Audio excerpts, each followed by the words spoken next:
Hey guys, this is Mike from Carolina Aquatics showing off some of our tiniest fish that we have in stock right now. Nano fish have been a big part of the hobby for at least the last 10 or 15 years.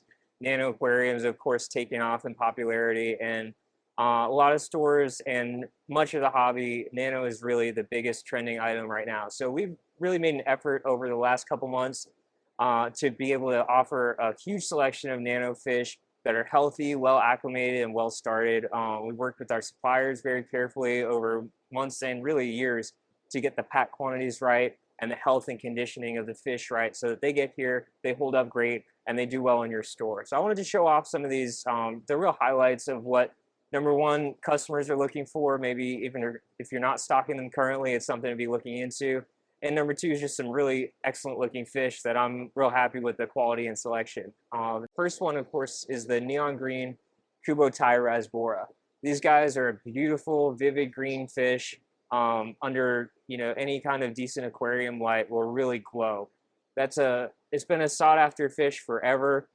They have a reputation for not being particularly hardy, being difficult shippers, and while that can be true, if they're packed well and handled well, they really come in good and they hold up well for us here. They should do great in your store and in your customers' tanks. These are nice sized fish that are captive bred.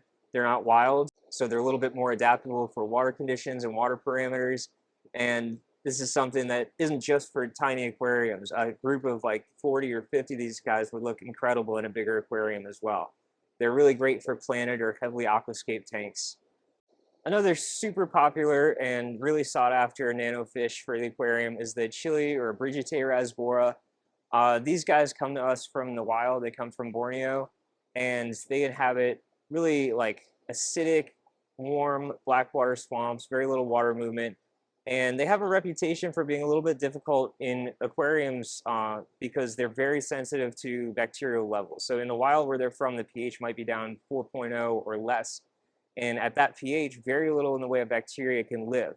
But we have worked with our suppliers and on our in-house care with these guys here, and this batch just got in yesterday and looks phenomenal.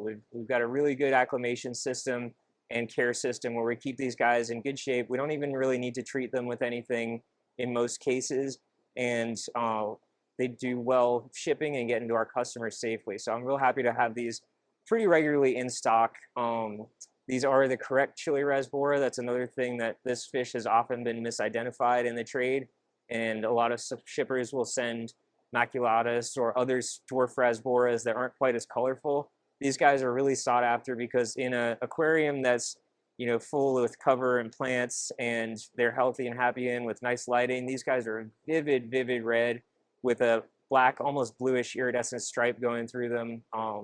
It's a shoaling fish that does best in a large group, and again will look great in a tiny tank, but even better in a big group in a larger display. It's a really beautiful fish for a planted tank, and I can see why they're so popular in the hobby. The best way to keep these guys in an aquarium at home or in your store and really show the color is to add some tannins to the water with Indian almond or catappa leaf.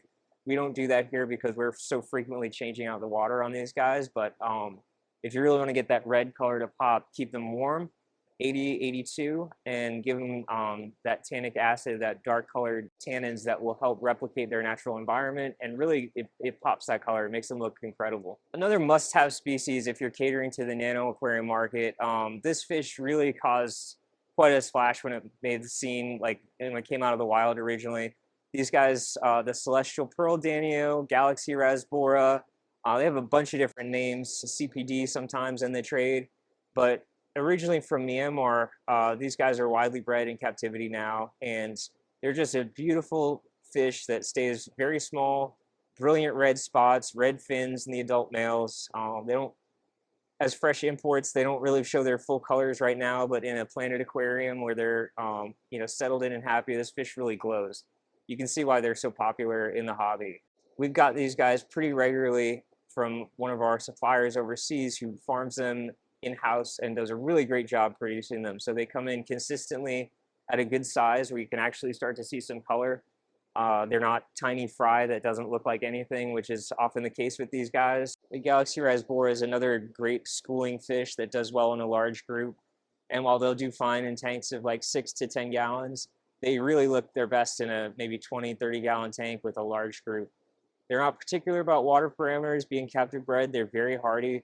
And we do a lot of work here to make sure that they're stabilized and well acclimated before they get to our customers, so that when you get these in your store or you get them to your customers' tanks, they're sturdy, they're well acclimated, they're healthy, and eating well. So we're really happy to have these as something to offer as regularly as we can.